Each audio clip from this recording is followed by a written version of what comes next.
Geger militer Cina Rusia bersatu di Laut Jepang, ada apa?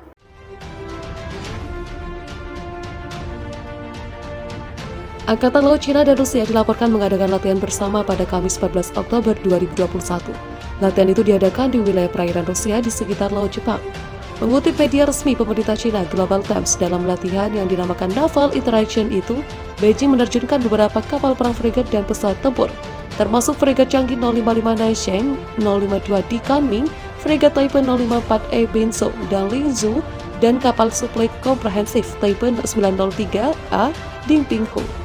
Dengan komposisi armada itu, ini merupakan pertama kalinya Cina membawa armada seberat lebih dari 10.000 ton itu dalam latihan di luar negeri.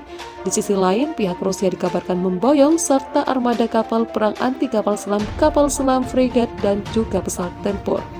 Selama latihan, AL, Cina dan Rusia akan berlatih komunikasi, penanggulangan ranjau laut, pertahanan udara, penembakan langsung ke target maritim, manuver bersama, dan misi anti kapal selam bersama, ujar pihak AL Cina dikutip Jumat 15 Oktober 2021.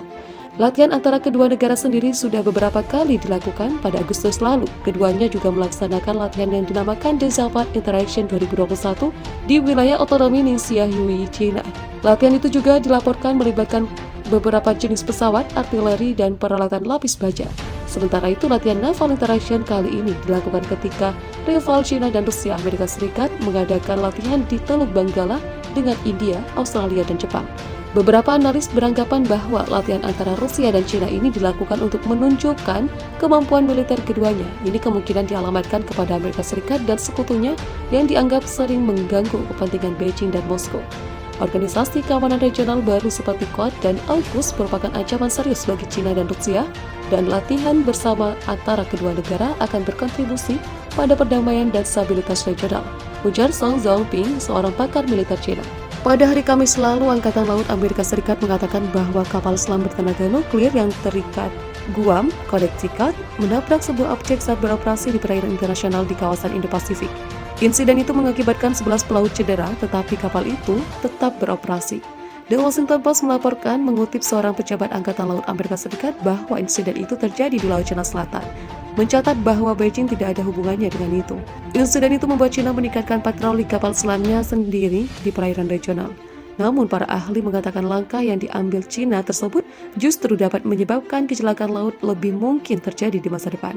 Cina mungkin misalnya meningkatkan patroli dengan kapal selamnya sendiri, dan itu hanya akan membuat kecelakaan di masa depan lebih mungkin terjadi dan berdampak negatif pada stabilitas, kata MV Ramana, Ketua Simons di Peluncuran Senjata Global dan Keamanan Manusia di School of Public Policy dan Urusan Global, dan Direktur Institut Liu untuk Masalah Global di Universitas British Columbia.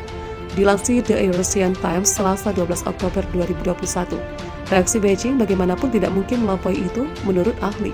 Terlepas dari kenyataan tidak ada korban jiwa, insiden itu masih dapat memperburuk hubungan tegang antara negara, terutama setelah keputusan Amerika Serikat baru-baru ini untuk mentransfer kapal selam bertenaga nuklir ke Australia di bawah kesepakatan AUKUS, menurut Mark Finot, Kepala Penelitian Proliferasi Senjata di Pusat Kebijakan Keamanan Jenewa.